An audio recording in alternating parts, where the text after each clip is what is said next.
Mountain News at 5:30. Good evening, I'm Steve Hensley. The deadline is less than 1 month away for Eastern Kentuckians to register for FEMA aid following the deadly flooding more than 1 month ago. As WYMT's Dakota Makris reports, the sooner you apply, the better. FEMA spokesman Nate Custer covers Breathitt, Clay, Owsley, Whitley, and Perry counties, saying he has never seen flooding damage like our region saw in late July.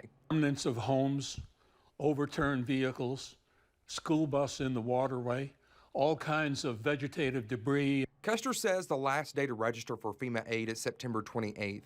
He says if you have applied for FEMA aid but were denied, it could be because of missing information. You have to be the owner to register with FEMA.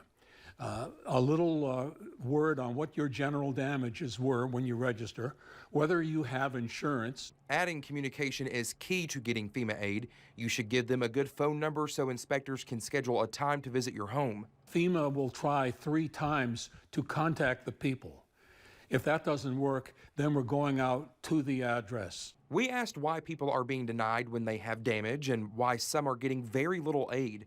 Custer says it is on a case-by-case basis, saying you should go to a disaster recovery center to meet with the FEMA representative in person. They can look up your application and find out what's missing. And maybe there's some things that you haven't communicated about what happened to you, and then you can provide that information. Hoping Eastern Kentuckians get the help they need. In Hazard, Dakota Makris, WYMT Mountain News. The FEMA mobile registration sites at the Masonic Lodge in the Oneida community of Clay County and at Vesta Roberts Johnson Memorial Library in the Virgin community of Pike County are closing today.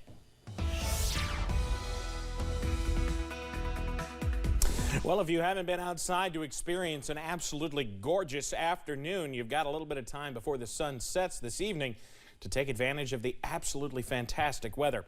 There's a look outside from our Buffalo Mountain camera at this hour in southern Perry County. 81, plenty of sunshine. You got to look far in the distance to run into even small clouds out there tonight. Current temperatures low to mid 80s around the region, mostly lower 80s though, even a few upper 70s already sneaking in. We've got cooler weather on the way too before too long, and that's thanks partially to those dew points middle and upper 50s, so it's very dry outside, at least compared to where we were. So that's what's helping it feel very refreshing outside. Pinpoint Doppler's a clean sweep. We don't have to worry about anything weather-wise tonight other than a little bit of patchy fog. Upper 50s to near 60s tonight. Winds calm to at times light and variable. Mostly clear. And again, fog a big concern for us as we head through tonight. Details, though, on when we could increase the chance for showers and storms. But first, the heat. Details coming up in a few. Steve? Evan, thank you.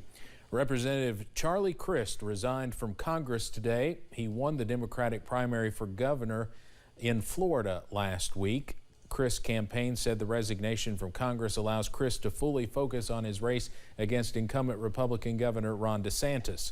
His departure changes the Democratic majority in the House to 219 to 211 with 5 vacant seats. The GOP-nominated conservative commentator Anna Paulina Luna is hoping to succeed him. The Democrats have chosen former Obama White House senior defense advisor Eric Lynn. The state of Florida is suing the Food and Drug Administration. The new lawsuit centers on the cost of prescription drugs and the effort to make them cheaper. Governor Ron DeSantis says that 2 years ago, the state filed the right to import prescription drugs from Canada. He says they are the same drugs used in America and safer for consumption. DeSantis says the FDA is taking too long to make the approval. A U.S. Department of Justice legal filing late last night has shed new light on the materials seized from former President Trump's Florida home earlier this month, as well as what led up to the FBI search. The filing comes as a federal judge in Florida weighs whether or not to grant a request from the Trump legal team to appoint a neutral party to review the documents. CBS's Natalie Brand has the latest from Washington. In an explosive new court filing, the Justice Department included this photo of classified documents, some clearly marked secret and top secret, seized in the August 8th search of former President Trump's Florida residence. The court filing also spelled out a possible case for obstruction of justice, raising questions about the Trump team's assertions that they had returned all classified material months before the FBI search. The DOJ says it developed evidence that government records were likely concealed and removed from the storage room, and that efforts were likely taken to obstruct the government's investigation. This pleading gives a lot of details about the obstruction investigation, not only against the target of their investigation, but also as to other individuals who may have been assisting the target of their investigation. The filing came in response to the Trump legal team's request for an independent attorney or special master to review the seized documents. A federal judge in Florida has scheduled a hearing for Thursday.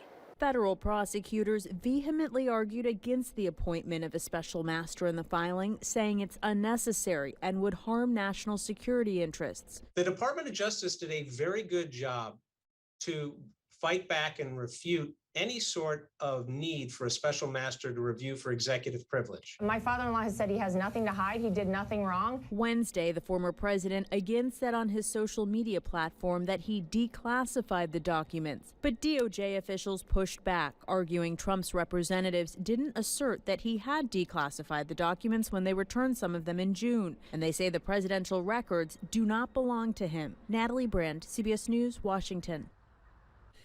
The DOJ also argues that if a special master is appointed, he or she should be restricted to only assessing the former president's claims of attorney-client privilege. The Trump team faces a deadline of later today to file its response. Senator Lindsey Graham continues fighting his subpoena from Fulton County, Georgia. The Fulton County District Attorney's Office is investigating attempts to overturn election results. Graham's lawyer says the calls he made to officials like Georgia Secretary of State Brad Raffensperger were part of the senator's duties and are protected by the Constitution. A U.S. district judge previously dismissed Graham's attempts to squash the subpoena. Mickey Dolenz, the lone surviving member of the Monkees pop group, has filed a lawsuit against the FBI for any paperwork the agency has on him and his late bandmates. The complaint filed by the drummer-singer states the feds were investigating the band for alleged anti-Vietnam War activities in 1967. The group was also investigated for another issue that was redacted. The Monkees had 4 #1 albums and an Emmy Award-winning television show.